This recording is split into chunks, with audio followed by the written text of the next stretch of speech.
Hello दोस्तों, कैसे हैं आप। उम्मीद है कि आप अच्छे भले होंगे। लो मैं फिर आ गई अपनी बेटी के साथ आज एक नए विषय पर।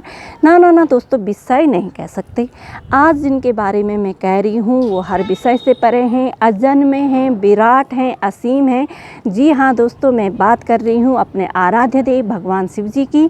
भगवान शिव जी की विराटता और असीमता के बारे में लिखने की हिम्मत तो देवगणों ने भी नहीं की होगी। फिर मैं तो एक मामूली सी इंसान हूँ। हाँ, उनकी आराधना करती हूँ और उनकी आराधना में मैंने कुछ लाइनें लिखने की कोशिश करी हैं। इनको आपके सामने पेश करती हूँ। उम्मीद है कि आपको पसंद आएंगी। लीजिए, भगवान शिव जी की विराटता को मैंने 4 लाइनों में पिरोने की कोशिश की है। उनकी आराधना में ये लाइनें कही हैं।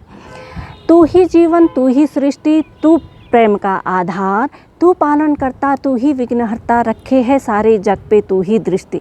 तू ही आदि, तू ही अंत, तू प्रेम जीवन का आधार, हो अगर अन्याय तो करे तू ही संहार। हे कैलाशपति घटघटवासी, तू ही संसारी, तू ही सन्यासी, विरोधाभास में है जीवन, कहता है तू होकर मगन।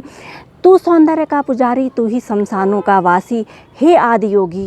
कहते हैं ना दोस्तों कि भगवान शिव जी महामृत्यु तक को हर लेते हैं, अकाल मृत्यु को हर लेते हैं।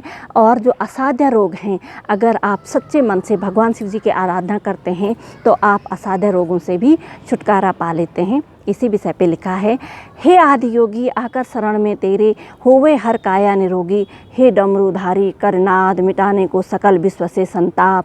हे नटराज हो जाए ऐसा तांडव कि हर थाप मिटा दे पाप।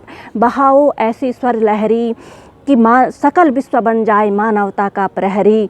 मिट जाएं सारे दुख कलेश और स्थापित हो जाए रामराज। देखो दोस्तों, आजकल कितनी अराजकता समाज में है। युद्ध हो रहे हैं, धर्म के नाम पे युद्ध हो रहे हैं, ईगो के लिए युद्ध हो रहे हैं, ज़मीन हड़पने के लिए युद्ध हो रहे हैं, नारियों के साथ अनाचार हो रहा है। और इस सब में मासूम बच्चे भी हाहाकार मचा रहे हैं, उन पे भी आँच आ रही है। इसी उसको ध्यान में रखते हुए मैंने लिखा है, हे जटाधारी मानवता हुई छत बिछत, नारी हुई शर्मसार, बाल गोपाल करे करुण पुकार। धर्म के नाम पर विजित हुआ अधर्म, जाग जाग हे शमशानों के वासी, उठा त्रिशूल कर अब अधर्म का अंत। हे कैलाशपति घटघटवासी, तू ही संसारी, तू ही सन्यासी। धन्यवाद दोस्तों।